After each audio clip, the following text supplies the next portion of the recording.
My name is John Long. I'm a senior lecturer with the School of Engineering here at Deakin. My research is in the broad field of material science, and specifically it is about spectral analysis of thin surfaces on substrates. Now what I mean by that is things like coatings on metals. So we look at the surface effects that you can put into, say, a tool steel. We do surface treatment on tool steels to make the surface of the steel hard, sharp, wear resistant, but you don't necessarily want that for the entire tool because then it makes the whole tool brittle and prone to breaking. So you try to put a surface layer on it that has the hardness and sharpness that you want without it going across the whole thing.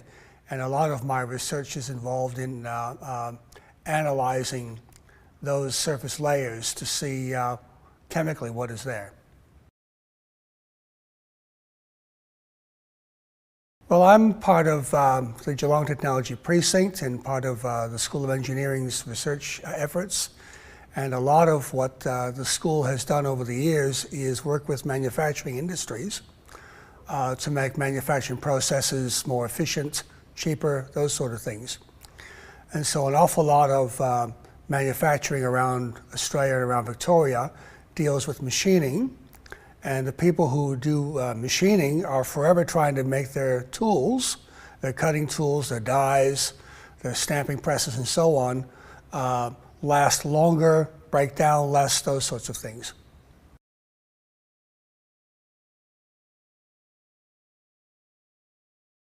Well, in the day-to-day laboratory work, the research question might be as simple as someone brings us a test sample and says that they're putting a titanium nitride coating on a tool steel, again, to try and make the surface hard and strong without affecting the interior. And they want to know, well, we think it's titanium nitride. Can we check and see if we got the chemistry right? We think that it's, say, a 5-micron thick coating. Did we get the depth right? And how sharp is the interface between the coating and the underlying steel? On a broader level, it might be something like, can we use this technique to, say, analyze coatings on magnesium, which is something that would be very new.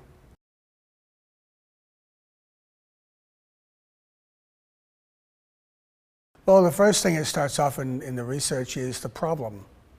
We start off with a problem. So I guess I best give an example. We had a researcher here a little while ago. His problem was, can we understand in some detail the chemistry going on in a particular heat treatment process on tool steels?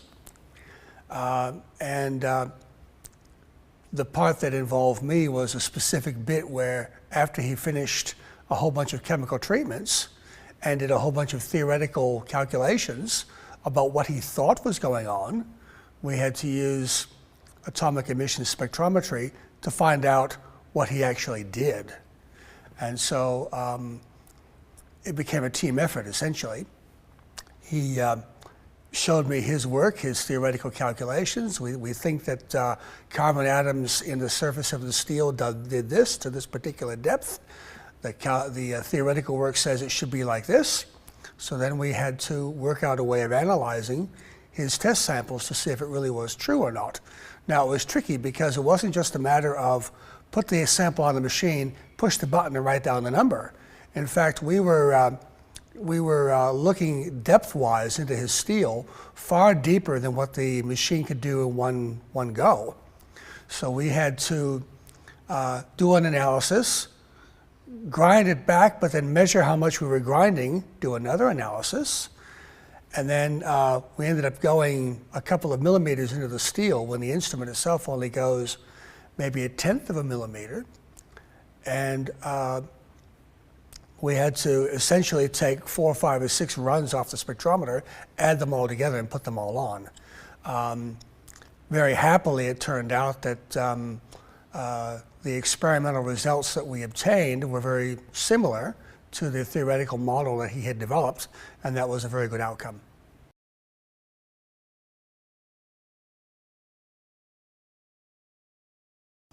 Well, the first thing relating what I do to school science is understanding the science to begin with.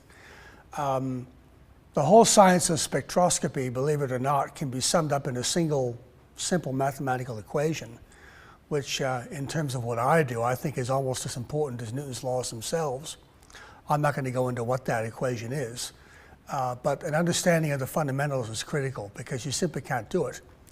And specifically the sort of spectrometry that I do is 4 or 5 layers removed from the very fundamentals, but you have to understand the fundamentals for it to make any sense whatsoever and actually do the work. And the other thing that's important is that you really have to pay very close attention to the detail, which means you have to have a lot of patience and a lot of serious reflection and very careful note keeping as well. The only way you can keep track of what you're doing.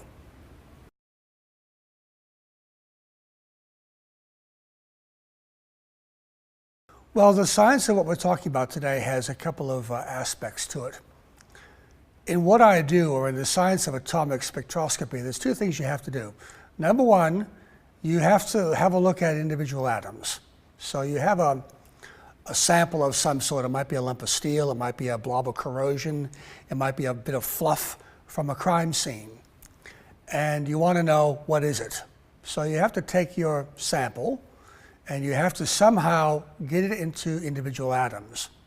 Now there's various ways of doing it, but the simplest way would be to turn it into something like a flash bulb.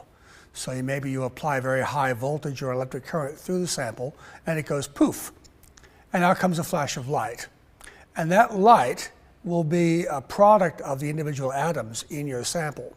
And they'll be like a fingerprint. So the first thing to do is to produce the fingerprint. Then you have to analyze the fingerprint. Now to analyze the fingerprint, you get the light. The light has to go through a spectrometer. Now what we're doing here today is going through the very basics of that. The heart of the spectrometer is the diffraction grating, which takes light that might look like it's white, or it might have a blue tinge or a red tinge, but in fact it's made up of many different colors. You have to separate those colors like you would with a prism, only a diffraction grating is 1,000 times better. So you put the light through a diffraction grating and then look at the colors. And that's essentially what we're doing in today's exercise.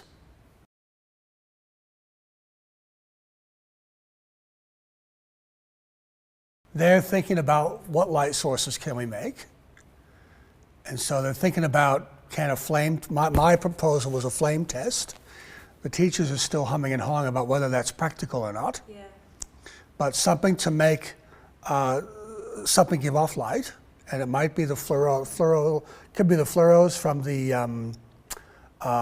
fluorescent lights. It could be the sky. It could be a flame test, salt burning in a flame, which produces a bright yellow light, for instance, or copper sulfate, which produces the characteristic greeny color that comes out of copper. So they're thinking about what light sources to use, and then secondly, how to analyze the light. Now, we have some simple spectroscopes that they're using here today, and those spectroscopes are simply to visually see the colors. So they're thinking about, well, if they did a flame test on some sodium chloride, you have 5 seconds or so of a bright yellow light. Can you see that with a spectroscope long enough in a dark room so the students can go, right, bright yellow light, or 2 bright yellow lines, write that down? Or do they need something more sophisticated like a small laboratory spectrometer, which is about $3,000, which gives you a lovely computer printout, and that would be more like what the crime scene investigators might be using, say, analyzing samples from a crime scene.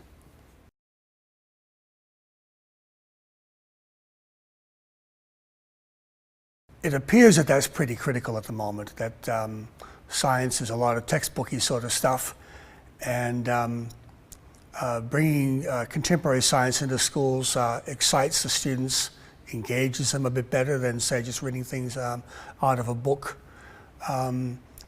If I were to have any suggestions about today, I would say run it in a lab, which may not be practical, but that's me, I like labs.